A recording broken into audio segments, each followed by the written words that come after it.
Hi friends, എല്ലാവർക്കും drive and ഫുഡിലേക്ക് സ്വാഗതം. അപ്പോൾ ഇത് കാണുമ്പോൾ തന്നെ നിങ്ങൾക്ക് മനസ്സിലാവും എന്താണെന്ന്. അപ്പോൾ ഇന്നത്തെ സ്പെഷ്യൽ എന്ന് പറയുന്നത് മത്തി പീര വറ്റിച്ചതാണ്. സൂപ്പറാണ്, അതുപോലെ തന്നെ നല്ല ടേസ്റ്റിയാണ്. അപ്പോൾ എല്ലാവരും ട്രൈ ചെയ്ത് നോക്കുക. വീഡിയോ ഒന്ന് കാണാം നമുക്ക്.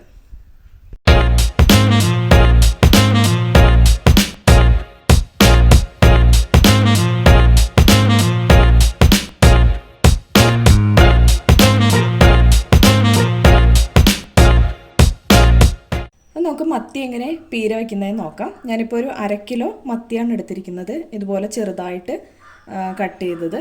നമ്മൾ സാധാരണ കറി വയ്ക്കുന്നതിനേക്കായി കുറച്ചും കൂടി ഒന്ന് ചെറുതാക്കി കട്ട് ചെയ്തതാണ്. ഇനി നമുക്ക് ഇതിലേക്ക് വേണ്ടത് കുറച്ച് വെളുത്തുള്ളി, പിന്നെ അതുപോലെ തന്നെ കുറച്ച് ഇഞ്ചി, പിന്നെ സവാള നമ്മൾ അധികം ചേർക്കരുത്. അപ്പോൾ മീൻകറിക്കൊരു മധുരത്തിൻ്റെ ചുവ വരും. അപ്പോൾ നമ്മൾ ചേർക്കുമ്പോൾ ഒരു സവാളയുടെ പകുതിയൊക്കെ ചേർക്കുക. പിന്നെ കറിവേപ്പില, പിന്നെ നമ്മൾ ഇതിലേക്ക് ചേർക്കുന്നത് പച്ചമാങ്ങയാണ്. പച്ചമാങ്ങ അല്ലെങ്കിൽ നമുക്ക് കുടംപുളി ചേർക്കാം. പിന്നെ നമുക്ക് ഇതിലേക്ക് മെയിനായിട്ട് വേണ്ടത് തേങ്ങയാണ്. നമ്മൾ മത്തി പീരയല്ലേ വെക്കുന്നത്, അപ്പോൾ തേങ്ങയാണ് നമുക്കിതിലേക്ക് മെയിനായിട്ട് വേണ്ടത്. ഇനി നമ്മളിതെല്ലാവരും കൂടി മിക്സിയുടെ ചെറിയ ജാറിലിട്ട് ചെറുതായിട്ടൊന്ന് ക്രഷ് ചെയ്തെടുക്കാം. സവാള അതിൻ്റെ കൂട്ടത്തിലിടരുത്. നമ്മുടെ തേങ്ങയും പിന്നെ അതുപോലെ തന്നെ വെളുത്തുള്ളിയും ഇഞ്ചി പിന്നെ ആവശ്യമായിട്ടുള്ള പൊടികളും ചേർത്തിട്ട് മിക്സിയുടെ ചെറിയ ജാറിലിട്ട് ഒന്ന് ചെറുതായിട്ടൊന്ന് ക്രഷ് ചെയ്തെടുക്കുക. അപ്പോൾ നമുക്കതൊന്ന് ചെയ്യാം. നമുക്ക് ഈ മിക്സിയുടെ ജാറിലേക്ക് വെളുത്തുള്ളി ചേർത്ത് കൊടുക്കാം. അതുപോലെ തന്നെ ഇഞ്ചി ചെറുതായിട്ട് കട്ട് ചെയ്ത് ചേർത്ത് കൊടുക്കാം.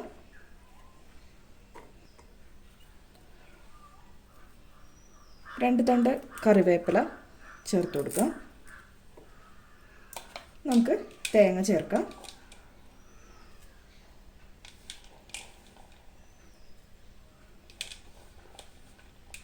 ഞാനിപ്പോൾ ഒരു 3 പിടി തേങ്ങ ചേർത്തിട്ടുണ്ട്. ഇനി നമുക്കിതിലേക്ക് പൊടികൾ ചേർത്ത് കൊടുക്കാം. ഞാനിപ്പോൾ ഒരു 1/2 ടേബിൾ സ്പൂൺ കുരുമുളക് പൊടി ചേർത്ത് കൊടുക്കുന്നുണ്ട്.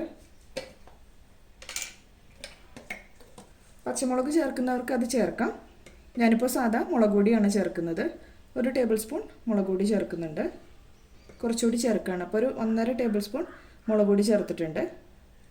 ഇനി നമുക്കിതിലേക്ക് 1 ടേബിൾ സ്പൂൺ മല്ലിപ്പൊടി ചേർത്ത് കൊടുക്കാം. ഇനി ഒരു 1/4 ടീസ്പൂൺ മഞ്ഞൾപ്പൊടി ചേർത്ത് കൊടുക്കാം. ഇനി നമുക്ക് കുറച്ച് വെള്ളം കൂടി ചേർത്ത് ചെറുതായിട്ടൊന്ന് ചതച്ചെടുക്കാം. ഒരുപാട് അങ്ങ് അരഞ്ഞു പോകരുത്, ചെറുതായിട്ടൊന്ന് ചതച്ചെടുക്കാൻ പാടുള്ളൂ. ഇതാ നമ്മളിപ്പോൾ ഇതുപോലെ ചതച്ചെടുത്തിട്ടുണ്ട്. ചെറുതായിട്ടൊന്ന് ക്രഷ് ചെയ്തെടുത്താണ്. നമുക്കിതിലേക്ക് ചേർത്ത് കൊടുക്കാം. മത്തിയിലേക്ക് ഡയറക്റ്റായിട്ട് തന്നെ ചേർത്ത് കൊടുക്കാം. ഇനി നമ്മൾ എടുത്തു വച്ചിരിക്കുന്ന ഈ സവാള ഇതിലേക്ക് ചേർത്ത് കൊടുക്കാം. ഇനി നമുക്ക് എടുത്തു വച്ചിരിക്കുന്ന മാങ്ങയും ചേർത്ത് കൊടുക്കാം. ഞാനിപ്പോൾ മാങ്ങ ഇതുപോലെ ചെറുതായിട്ടൊന്ന് കട്ട് ചെയ്തെടുത്തിട്ടുണ്ട്. ഒരുപാട് അങ്ങ് ചെറുതാക്കരുത്, അപ്പോൾ അങ്ങ് കുഴഞ്ഞു പോകും. അപ്പോൾ നമുക്ക് ഈ മാങ്ങയും കൂടി ചേർത്ത് കൊടുക്കാം. ഇനി നമ്മൾ എടുത്തു വച്ചിരിക്കുന്ന ആ കറിവേപ്പിലയും കൂടി ചേർത്ത് കൊടുക്കാം.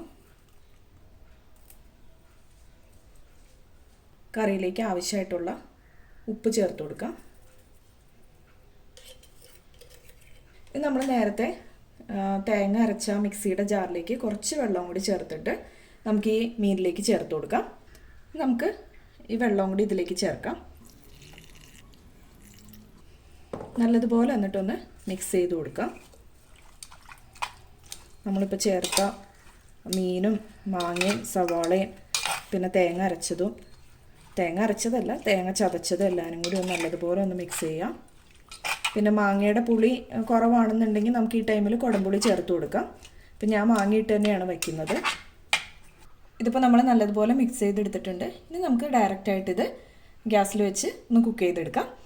ഇപ്പോൾ ഒരുപാട് വെള്ളം ആയി പോവരുത്, അതുപോലെ തന്നെ ഒരുപാട് കുറഞ്ഞും പോവരുത്. ഇപ്പോൾ നമ്മളിനി ഡയറക്റ്റായിട്ട് തന്നെയാണ് ചേർത്തേക്കുന്നത്. അപ്പോൾ മീനൊക്കെ ഒന്ന് വെന്ത് കിട്ടണ്ടേ, അപ്പോൾ അതിന് വേണ്ടി നമ്മൾ ഇത്രയും വെള്ളം വെച്ചിട്ടുണ്ട്. അതുപോലെ ഈ വെള്ളം ഒന്ന് വറ്റി കിട്ടുകയും വേണം, പീര പോലെ നമുക്ക് കിട്ടുകയും വേണം. അപ്പോൾ നമുക്കിതൊന്ന് ഗ്യാസിലേക്ക് വയ്ക്കാം. ഞാനിപ്പോൾ സ്റ്റൗവിൽ വെച്ചിട്ടുണ്ട്. നമുക്കിതൊന്ന് മീഡിയം ഫ്ലെയിമിൽ ഇട്ടിട്ട് വേണം കുക്ക് ചെയ്തെടുക്കാൻ, അല്ലെങ്കിൽ പെട്ടെന്ന് അടി അങ്ങ് കരിഞ്ഞു പിടിക്കും, അതുപോലെ തന്നെ അടി പിടിക്കുകയും ചെയ്യും. അപ്പോൾ ഒരു കരിഞ്ഞ ടേസ്റ്റ് കിട്ടുകയും ചെയ്യും. അപ്പോൾ നമുക്കിതൊന്ന് മീഡിയം ഫ്ലെയിമിൽ ഇട്ടിട്ട് തന്നെ ഒന്ന് കുക്ക് ചെയ്തെടുക്കാം. ഒരു 10-15 മിനിറ്റ് കൊണ്ട് തന്നെ ഇത് നമുക്ക് റെഡിയായി കിട്ടും. അതുപോലെ തന്നെ സൂപ്പർ ടേസ്റ്റിയാണ്. പിന്നെ നമ്മൾ ഇതിലേക്ക് വെളിച്ചെണ്ണ ഒന്നും ചേർത്തിട്ടില്ല. ഒന്ന് തിളച്ച് വന്നതിന് ശേഷം നമുക്ക് ഇതിൻ്റെ മുകളിലേക്ക് കുറച്ച് പച്ച വെളിച്ചെണ്ണ ചേർത്ത് കൊടുക്കാം. അപ്പോൾ ഇതിവിടെ നിന്ന് റെഡി ആവട്ടെ. ഇപ്പോൾ നമ്മുടെ കറി ഒന്ന് തിളച്ച് വന്നിട്ടുണ്ട്. ഈ ടൈമിൽ നമുക്കിതിലേക്ക് ഒരു 3 ടേബിൾ സ്പൂൺ വെളിച്ചെണ്ണ ചേർത്ത് കൊടുക്കാം.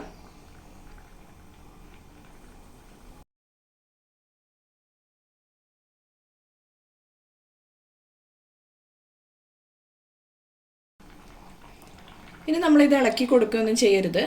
ഇനി അടിക്ക് പിടിക്കാതിരിക്കാൻ ഇടയ്ക്ക് നമ്മളൊന്ന് ചട്ടി ഒന്ന് ഇളക്കി കൊടുക്കുക. അതുപോലെ അഥവാ ഇളക്കി കൊടുക്കുകയാണെന്നുണ്ടെങ്കിൽ ഈ സൈഡിൽ നിന്ന് ഇങ്ങനെ ഒന്ന് ചെറുതായിട്ടൊന്ന് തവി ഉപയോഗിച്ചൊന്ന് ഇളക്കി കൊടുത്താൽ മതി. ഇതിപ്പോൾ നമ്മുടെ ഈ ഗ്രേവി ഒന്ന് വറ്റാറാവുമ്പോഴത്തേക്കും നമുക്കൊന്ന് ചെറുതായിട്ടൊന്ന് ഇളക്കി കൊടുത്താൽ മതി. ഈ ടൈമിൽ നമ്മൾ ഇളക്കി കൊടുക്കുകയാണെന്നുണ്ടെങ്കിൽ മത്തി എല്ലാം പൊടിഞ്ഞു പോവും, പിന്നെ ആകെ കുഴഞ്ഞായിട്ടായിരിക്കും നമുക്ക് കിട്ടുക. അപ്പോൾ നമുക്ക് ഇതൊന്ന് റെഡി ആവുമ്പോൾ എങ്ങനെയാണെന്ന് നോക്കാം. ഇപ്പോൾ നമ്മുടെ കറിയുടെ ഗ്രേവി എല്ലാം വറ്റി നല്ല സൂപ്പറായിട്ട് കിട്ടിയിട്ടുണ്ട്. നമ്മളിത് ഇതുപോലെ തവിയൊന്നും ഉപയോഗിച്ച് എടുക്കാതെ ചട്ടി ഇതുപോലെ ഒന്ന് കറക്കി കൊടുത്താൽ മതി. ഇത് കണ്ടില്ലേ, ഇപ്പോൾ മീൻ കഷ്ണം ഒന്നും ഉടഞ്ഞു പോയിട്ടില്ല, കറക്റ്റായിട്ട് തന്നെ കിട്ടിയിട്ടുണ്ട്. നമുക്കിതൊന്ന് സെർവ് ചെയ്യാം.